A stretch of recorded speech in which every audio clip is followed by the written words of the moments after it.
मोहम्मद हामिद हमद खुदा बस खुदा मदा मोहम्मद मुस्तफ़ा बस ज़मा हुज़ूरी बरामद जान आलम तरहम या नबी अल्लाह तरहम न आखिर रहमतल लिल आलमीन न आखिर रहमतल लिल आलमीन ज़ महरूमा चिरागा फिल नशीनी ज़ खग ऐला लय सैराब बरखीज़ ज़ खग ऐला लय सैराब बरखीज़ चुनरग़ ख़ाब चंदज़ ख़ाब बरखीज़ बेरू आवर सरज़ बुर्द यमानी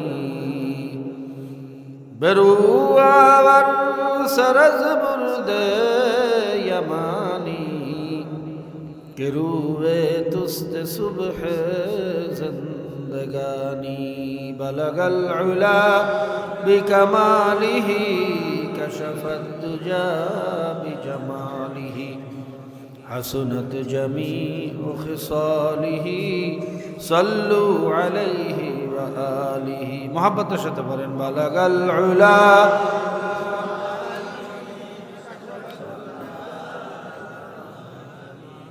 हसनत जमीउ खिसालिही सल्लु अलैहि व आलिहि जो तेरे रहमत का मुनकर हो ओ मेरा दिल नहीं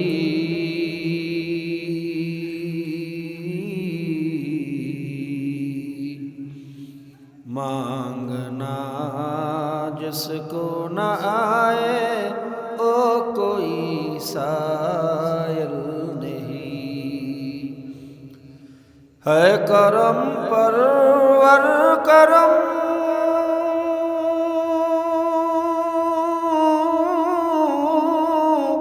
अपने गुनाहों पर न जाओ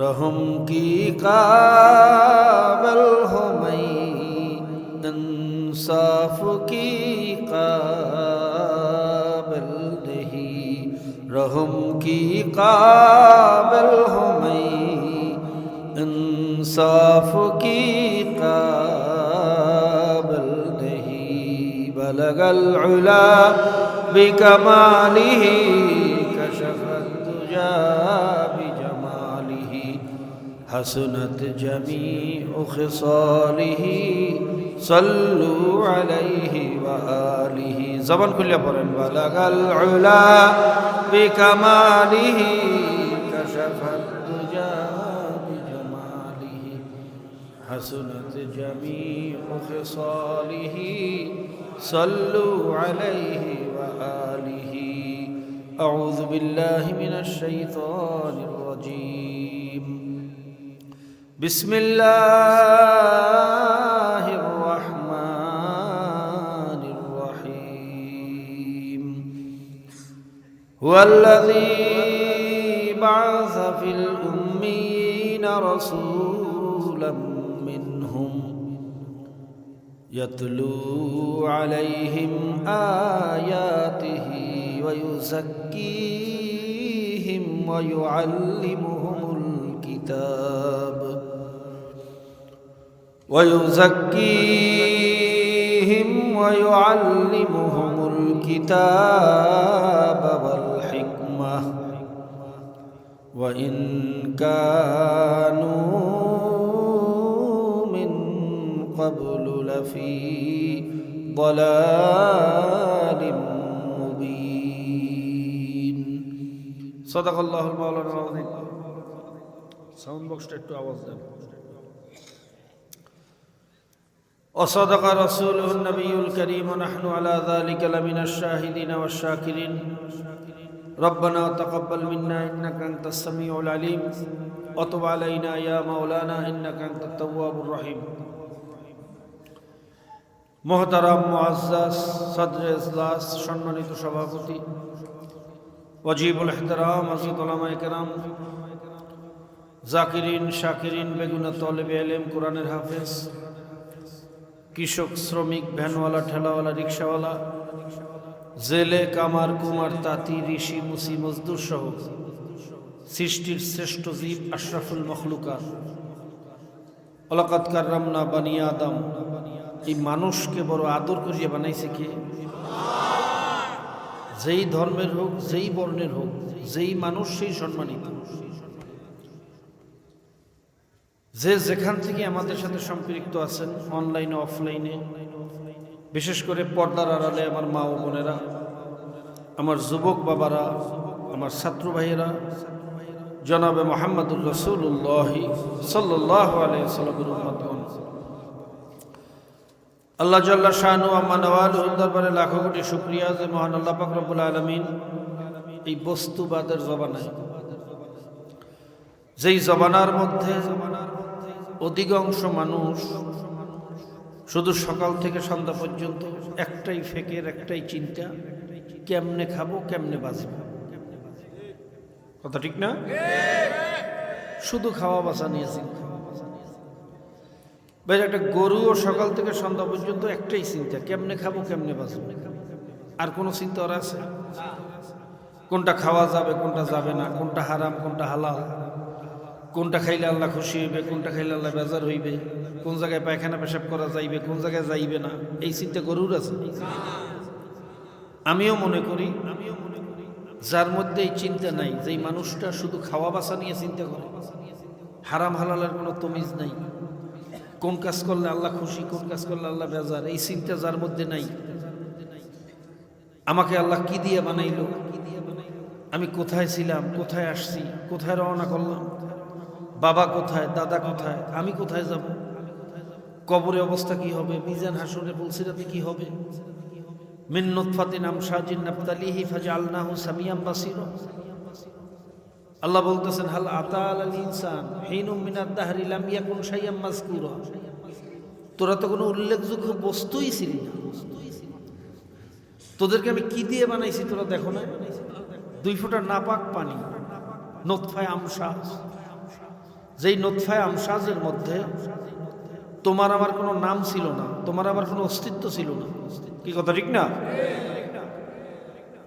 কোথায় আমার হাত, কোথায় পাও, কোথায় চক্ষু, কোথায় কান, কোথায় দাঁত, কোথায় নাক, কোথায় বাইরে হাড্ডি, কোথায় গোশত, পৃথিবীর সমস্ত নিরীক্ষণ যন্ত্র একত্রিত করে যদি তালাশ করা হয়, তোমার আমার কোনো অস্তিত্ব ওই নুতফায়ে আমশাজের মধ্যে পাওয়া যাবে? জোরে কোন? এরকম নুতফায়ে আমশাজ আমার মায়ের উদরের ফ্যাক্টরির ভিতরে ফালাইয়া 10 মাস 10 দিন ঘুরাইয়া ফিরাইয়া এত সুন্দর চেহারা দিয়া, আবার চেহারার কোনো অংশ একটু মায়ের সাথে মিলাইয়া, কোনো সংসার একটু বাবার সাথে মিলাইয়া, এটা জেনেটিক্যাল রিলেশন। বাইরে পৃথিবীতে যত মানুষ আসছে, যত মানুষ আছে, যত মানুষ আসবে, হাজার হাজার মিলিয়ন ট্রিলিয়ন কোটি মানুষ, এই একজন মানুষের জেনেটিকের সাথে আরেকজনের মানুষের জেনেটিকের কোনো মিল নেই। কথা ঠিক না? ডিএনএ টেস্ট করলে 1 লক্ষ বছর পরেও যদি আপনার হাড্ডি বা আপনার একটা চুল বা নখ, কোনো একটা শরীরের অংশ পাওয়া যাবে, টেস্ট করে বলে দেওয়া যাবে কে তার বাবা, কে তার মা। সুবহানাল্লাহ কইবেন না? এরকম একটা আলাদা কোড নাম্বার দিয়া, আলাদা একটা জেনেটিক্যাল রিলেশন দিয়া, এত সুন্দর করিয়া যত্ন করিয়া কে বানাইছে? না আপনি আপনি হয়ে গেছে? এই চিন্তা যার মধ্যে নাই, এই গবেষণা যার মধ্যে নাই, শুধু খাওয়া বাসা নিয়ে ব্যস্ত, আমি মনে করি ওই মানুষটার মধ্যে আর গরুর মধ্যে কোনো পার্থক্য নাই। তো ভাইরা এই ফেতনার জবানায়, বস্তুবাদের জবানায় যে আল্লাহ আমাকে আপনাকে এখনো দিনই মাহফিলে, দিনই মজলিসে, দুনিয়ার সমস্ত কাজকর্ম ফেলে এখানে যারা আসছেন, ভাই এখানে কোনো চাকরির জন্য আসছেন? খাওয়ার জন্য? টাকা পয়সার জন্য? কেন আসছি? জোরে কন। একমাত্র আল্লাহ পাকের রেজামন্দির উদ্দেশ্যে। আল্লাহ যে এখন আমাদেরকে আসার তৌফিক দান করতেছেন, এই জন্য সবাই শুকরিয়া দান বলি আলহামদুলিল্লাহ। ভাইরা, মজলিসটা যদিও ছোট্ট, কিন্তু আল্লাহর কাছে বড় দামি। কেন দামি? এর হাজারো ব্যাখ্যা আছে। আমি সংক্ষেপে যদি বলি,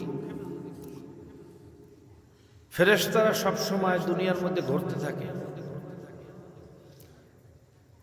যখনই কোনো জিকিরের মজলিস পায়, যেখানে আল্লাহ পাকের গুণকীর্তন হয়, মাওলার স্মরণ হয়, সুবহানাল্লাহ, এরকম মজলিস দেখার সঙ্গে সঙ্গে হাফাতুল মালাইকা, ওই মজলিসের চতুর্পাশে ফেরেশতারা দাঁড়িয়ে যায়। ফেরেশতারা আল্লাহর কাছে দরখাস্ত করে, মাওলা, তোমার কিছু বান্দাবান্দি পাওয়া গেছে যারা তোমার জিকির করতেছে, স্মরণ করতেছে।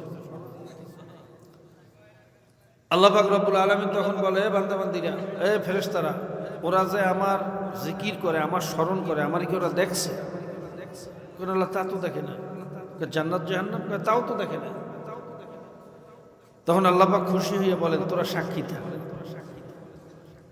যারা আমি মাওলাকে চক্ষু দিয়ে না দেখিয়া, অন্তর থেকে বিশ্বাস করিয়া, আমার অস্তিত্ব অনুভব করিয়া আমি মাওলার জিকির করলো, আমি মাওলার প্রশংসা করলো, তোরা সাক্ষী থাক, আমি ওদের সবাইকে মাফ করিয়ে দেব। হাদিসের ভিতরে আসছে, যেখানে 40 জন মোমেন থাকে, সেখানে একজন আল্লাহর ওলিও আছে। এখানে অনেক 40 মোমেন আছে, আমার বিশ্বাস এখানে আল্লাহর ওলিও আছে। আর আল্লাহর ওলিদের অবস্থা কি?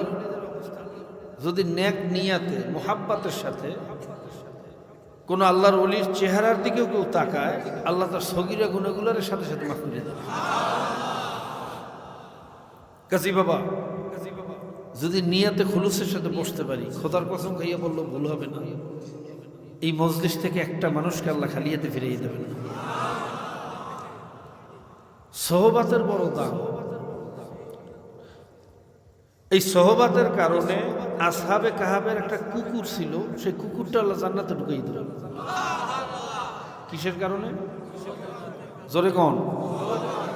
আসহাবে কাহাবের খেদমতে ছিল, আল্লাহ পাক এমন খুশি হয়ে গেছেন, তাদের সাথে কুকুরটারও জান্নাতে ঢুকিয়ে দিল। কিন্তু আফসোস, বর্তমান জমানায় একদল কপাল পোড়া বের হইছে, এরা সোহবাতের বিরোধিতা করে। আলেম ওলামাদেরকে দেখতে পারে না, নাউজুবিল্লাহ। আল্লাহ আল্লাহদের কাছে যাইতে নিষেধ করে, বলে সোহবাত লাগবে কেন, পীর লাগবে কেন, ওস্তাদ লাগবে কেন? কোরআন হাদিস আছে না, কোরআন হাদিস দেখে আমরা চলবো। নাউজুবিল্লাহ।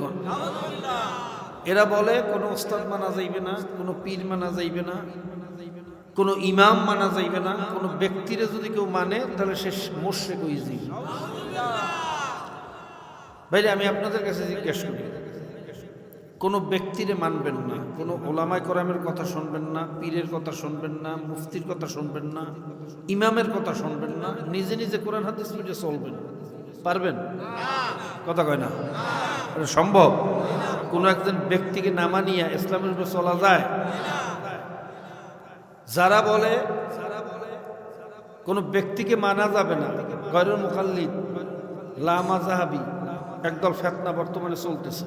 আপনাদের এলাকায় কি পরিমাণ আছে আমি জানি না, কম হইলেও আছে, অনেক অঞ্চলে বেশি ছড়াইয়ে গেছে। এদের মূল থিওরি হইল কোনো ব্যক্তির অনুসরণ করা যাবে না, অনুসরণ করতে হবে কোরআন হাদিস। আচ্ছা, ব্যক্তিরে বাদ দিয়া কোরআন হাদিস অনুসরণ করবো কিভাবে? কথা কয় না? যদি সেইটাই সম্ভব হয়, তাহলে তো আমাদের প্রত্যেকের ইমাম হওয়া লাগবে।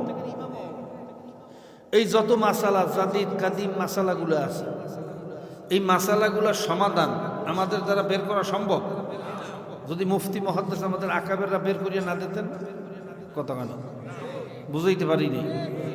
বাংলাদেশের 80% মানুষ এখন কিন্তু এবারও ঠিক মতো পড়তে পারে, কোরআন হাদিস বোঝে। কথা কইয়েন?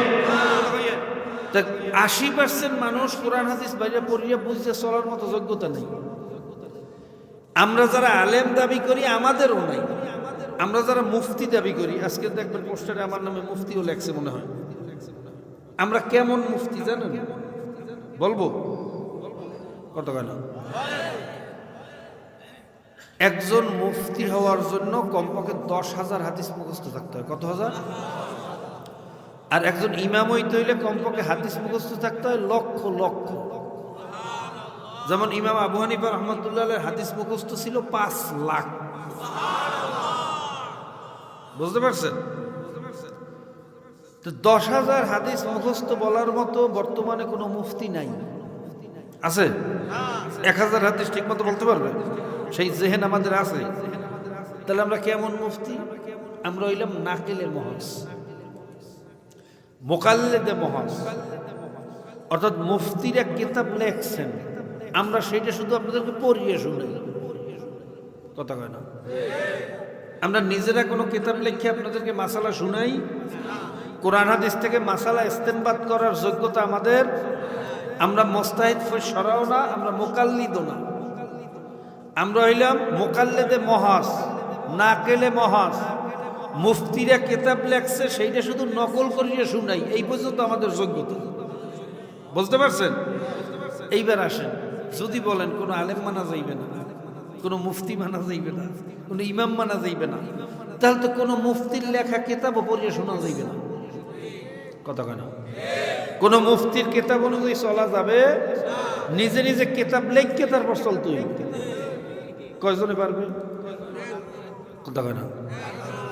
তো যেই কাজটা একজনেও পারবে না, ধরিয়ে নেন লক্ষের মধ্যে একজনে পারবে, ধরলাম। তো লক্ষের মধ্যে একজনে পারবে, সেই ইসলামের উপর চলবে, বাকিরা কেউ ইসলামের উপর চলতে পারবে না। কথা হয় কি? চলা লাগবে না? ওই যে পারে তার কাছ থেকে শিক্ষা আমরা চলব। কি কথা ঠিক না? তাহলে তাকলিদ করতে হবে। যে কোনো একজন ইমাম বা একজন পীর বা শায়েখ বা মুরব্বী মানতে কি হবে না? এছাড়া ইসলামের উপর চলা সম্ভব। কেউ যদি বুদ্ধি দেয়, এই বেটা এই ডিজিটাল যুগে কেউ ঠেলাগাড়ি চালায়, এখন তো প্লেনের যুগ, তুই প্লেন চালায়। এখন ঠেলাগাড়ি ড্রাইভার তো খুব খুশি যে আমার প্লেন চালাইতে বইছে। ও ঠেলাগাড়ি ঠাস করে ফেলাই দিয়ে গেছে প্লেন চালাইতে। অবস্থাটা কি হইবে? কথা কয় না? কি খালি নিজে মরবে না জাতিরেও মারবে? তো যে দেশের মানুষ 80% মানুষের মতো ঠিক মতো ইবাদত করতে পারে না, সূরা ফাতিহা ঠিক মতো পারে না, ওযু গোসলের মাসালা জানে না, তাদেরকে বলতেছে ইমাম হওয়ার জন্য, কোরআন হাদিস গবেষণা করে নিজে নিজে চলার জন্য। এটা কি ঠেলাগাড়ির ড্রাইভারের প্লেন চালানোর বুদ্ধি না? কথা কয় না? আল্লাহ পাক রব্বুল আলামিন আমাদেরকে ষড়যন্ত্র বোঝার তৌফিক দান করুন। শিয়ালে বুদ্ধি দিতেছে মুরগিরে, লাগবে না লাগবে না, শিয়ালে মুরগিরে বুদ্ধি দিতেছে, এই মুরগি তুই মালিকের নিয়ন্ত্রণে থাকো, তোর কি খাওয়ায় পচা গান্দা বাসি পচা, তুই তো তোর স্বাধীন মতো খাইতে পারো না। আয় জঙ্গলের পাশে ভালো ভালো খাবার আছে, শাক আছে, সবজি আছে, গম আছে, ধান আছে, আবার পোকো আছে, জোকো আছে, সব খাইতে পারবি, আয়।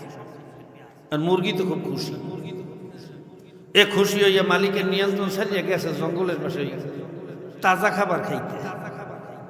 শিয়াল কি খুশি না বেজার? কথা কয় না? কারণটা কি? হ্যাঁ, এখন আরে মন মতো রোস্ট করা যাইবে। কি কথা ঠিক না ভাইরা? ঠিক তো, ঠিক আলেম ওলামাদের সাথে যতক্ষণ আমরা লাগিয়ে থাকবো, তাদের অনুসরণ করব, ততক্ষণ আমাদেরকে ধ্বংস করতে পারবে। কিন্তু যখনই আলেমদের সাথে ছুটে নিজে নিজে চালাকি করে চলতে যাবো, তখন আমাদেরকে ধ্বংস করা সহজ হইবে না কঠিন হইবে? হিসাব তো সহজ। এই জন্য আমাদেরকে আলেমদের নিয়ন্ত্রণ থেকে দূরে সরাইতে চায়। কি কথা ঠিক না?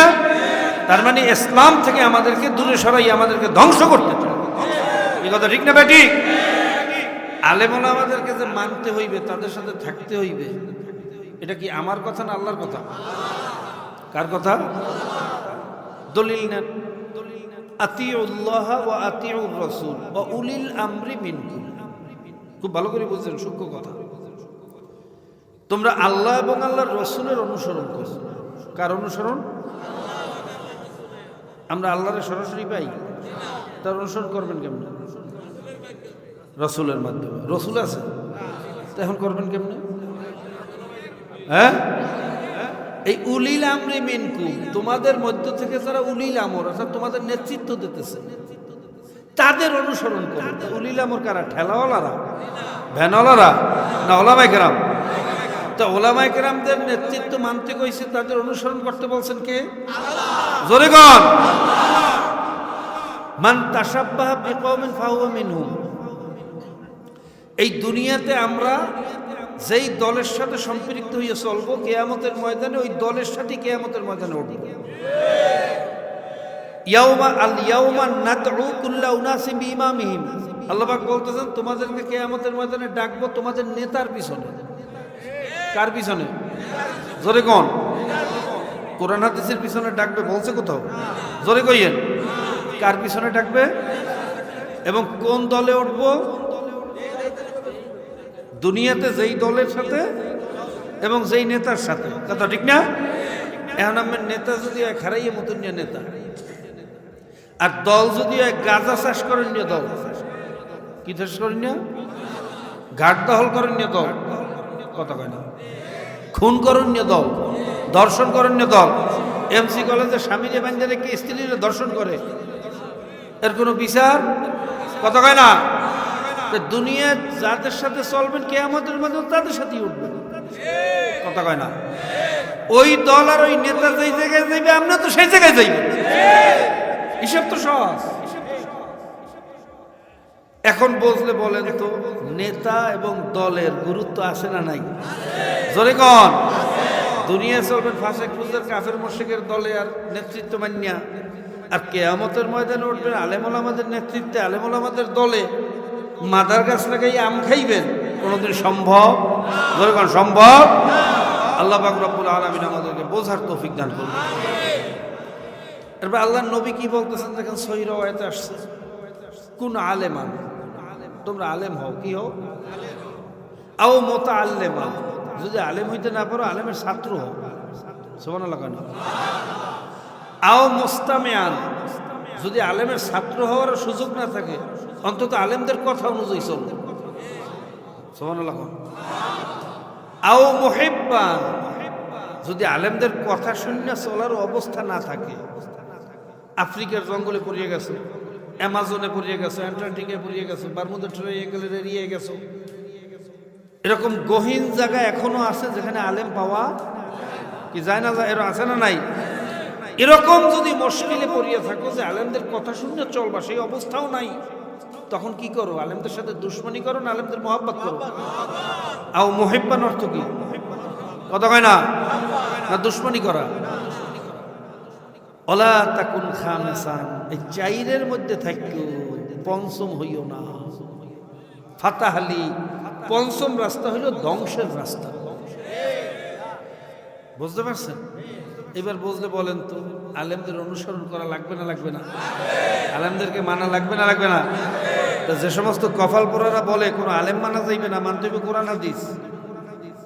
বাবা, এই কথাটা কি কোরআন হাদিস অনুযায়ী বলছে না কোরআন হাদিসের বিরুদ্ধে বলছে?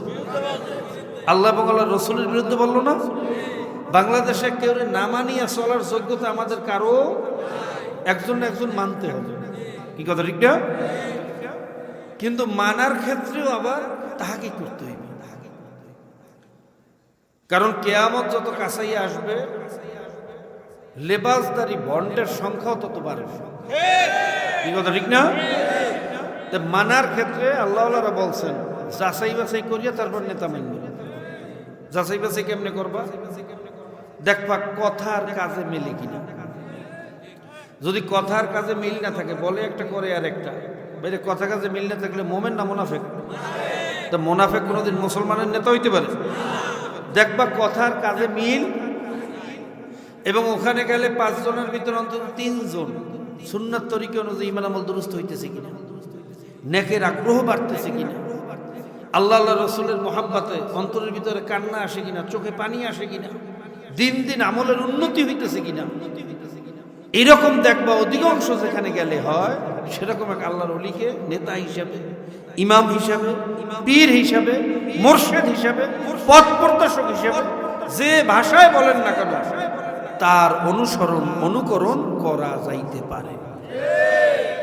মনে থাকবে ইনশাল্লাহ। এবার বুঝতে থাকলে বলেন তো নেতার গুরুত্ব আছে না নাই? নেতা মানা লাগবে না লাগবে না? নেতা ছাড়া ইসলাম চলবে? জোরে কোন চলবে? আল্লাহ পাক রব্বুল আলামিন আমাদেরকে হক্কানি নেতৃত্ব মানিয়া ইসলামের পতাকা তলে সমবেত হওয়ার তৌফিক দান করুন। এইবার বুঝলে বলেন তো যে কথাগুলো বললাম, কথাগুলোকে আমার বানাই না গাড়তারা কথা না বাস্তব সত্য কথা? কোরআন হাদিসের পক্ষে কইছি না বিরুদ্ধে? জোরে কোন? এরপরেও একদল মানুষ দেখবেন খালি গাড়ি দিয়ে ঠেলে থাকবে না থাকবে না? এগুলো সব কপাল পড়া। কি পড়া? রাগ হইছেন? বলতে পারেন হুজুর আমাদেরকে কপাল পড়া বললেন, দোষ তো আমাদের না, দোষ আপনাদের। আপনারা ঠিক মতো বুঝাইতে পারেন না, এই জন্য বুঝি না। ভাইরা স্বীকার করলাম যে আসলে যেভাবে বুঝানো দরকার সেই এলেম আমাদের নাই, সেই আমল, সেই হস্তে সুলুক, ভাইরা সেই যোগ্যতা আসলেই আমাদের নেই। যেটা আল্লাহ নবীর ছিল, সাহাবায়ে কেরামের ছিল, তাদের তুলনায় আমরা তো বালুকণাও না। কথা ঠিক না? তাদের পায়ের ধুল তো দূরের কথা, তাদের ঘোড়ার পায়ের যে ধুলির কিমাত, সে কিমাতও আমাদের নেই। কিন্তু আল্লাহ নবীর চেয়েও ভালো বুঝানে ওলাই দুনিয়াতে কেউ আসছিল? কথা কয় না? আসবে? বর্তমানে কেউ আছে? আল্লাহ নবী চেষ্টা করার পরেও আবু জাহেল এবং তার দলবলকে বুঝাইতে পারছিলেন? তা কেয়ামত পর্যন্ত আবু জাহেল মার্কা একদম কপাল পরা থাকবে না থাকবে না? এই কপাল পরাদেরকে যত বুঝাইবেন কোনোদিন বুঝবে কাজী বাবা। আমাদের দোষ না, কোনো ওলামায়ে কেরামের দোষ না, দোষ হলো নসিবের। যারা দুনিয়ার মহাব্বতে অন্ধ হয়ে গেছেন, কপাল পুড়িয়ে গেছেন, এদেরকে যত বুঝাইবেন কোনদিন বুঝবে? আর আমরা তো শুধু ওয়াশ করিয়া যাই, বাস্তবে কিছু দেখাইতে পারি না। কথা কয় না? আর আল্লাহর নবী দাওয়াতের পাশাপাশি আবু জাহেলকে এবং তার দলবলকে মুজিজাও তো দেখাইছেন। দেখাইছেন না? আশ্চর্য ঘটনা। এরপরে কপাল পরে বুঝছিল? কথা কয় না?